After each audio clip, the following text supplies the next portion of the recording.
बदले हालात में ईरान को मिला बड़ा मौका, एटमी कार्यक्रम पर आगे बढ़ने का मौका मिला। दो जंग ने बदल दिए सामरिक समीकरण, रूस की करीबी से मजबूत हो गया है। ईरान इजराइल हमास वॉर ने दूसरा मौका दिया है ईरान को।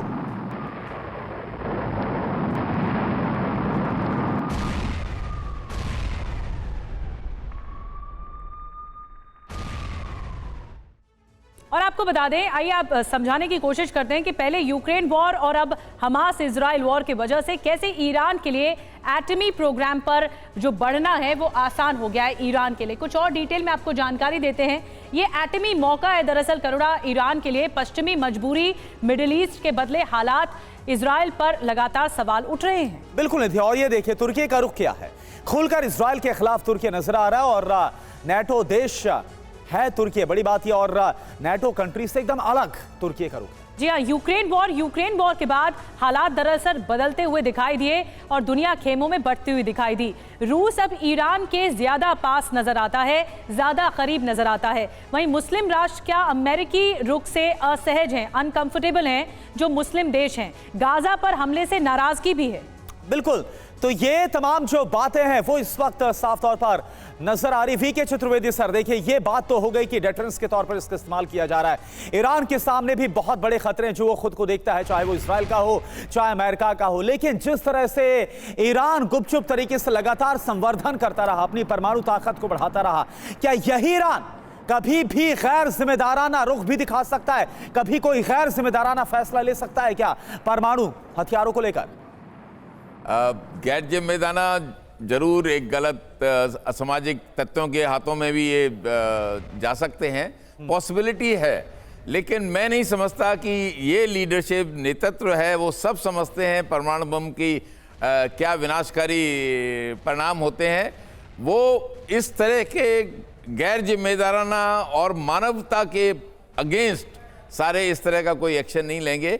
लेकिन जैसा मैंने पहले कहा, डेटरेंस के तौर पर ये कंटिन्यू रहेगा, इसको यूज किया जाएगा कि हम बनाने वाले हैं या बन गए हैं, इस तरह की खबरें आती रहेंगी। सर, जो पोजीशन रूस की थी रूस यूक्रेन वॉर के समय, वही पोजीशन क्या ऐसा नहीं लग रहा है ईरान भी मौके का फायदा उठाने की कोशिश कर रहा है? बिल्कुल सही कहा निधि आपने, ये बिल्कुल उसी तरह की स्ट्रेटजी है, वही एक नीति है। रूस ने भी इंक्लूडिंग कुछ अपने परमाणु वेपन्स को मूव भी कर दिया था बेलारूस की तरफ। ये सब चीज़ें दिखाने के लिए हुई और यहाँ भी इस तरह की खबरें आएंगी, इस तरह के पोजीशनिंग होगी कि हम लोग कुछ करने वाले हैं बहुत।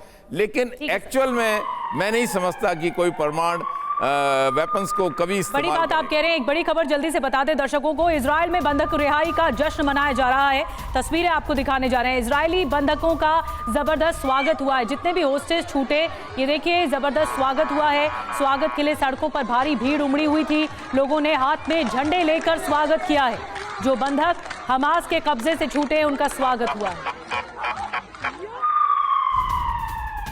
और देखिए एक और बड़ी खबर, फिलिस्तीनियों ने मनाया जश्न। इजराइल की जेल से छूटने पर जश्न कैसे मनाया गया?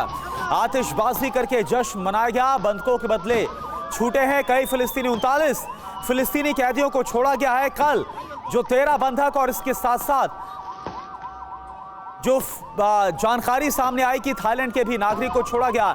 इसके बाद उसके बदले में इजराइल की तरफ से 39 फिलिस्तीनी कैदियों को छोड़ा गया। और जैसे ही ये पहुंचे, उसके बाद कैसे जश्न मनाया फिलिस्तीनियों ने, ये तस्वीर आपके सामने। और आइए दोनों तस्वीरें एक साथ देखते हैं कि कैसे बंधकों और कैदियों की अदला बदली पर दोनों ओर से जश्न मनाया गया। देखिए बंधक और कैदियों की अदला बदली हुई, एक्सचेंज हुआ।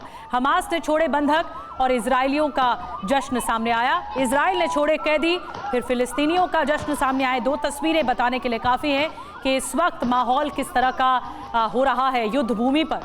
बेशक सीज फायर है, लेकिन उसके बाद भी अभी युद्ध थमा नहीं है। लेकिन ये तस्वीरें एक राहत की और खुशी की सामने आती है।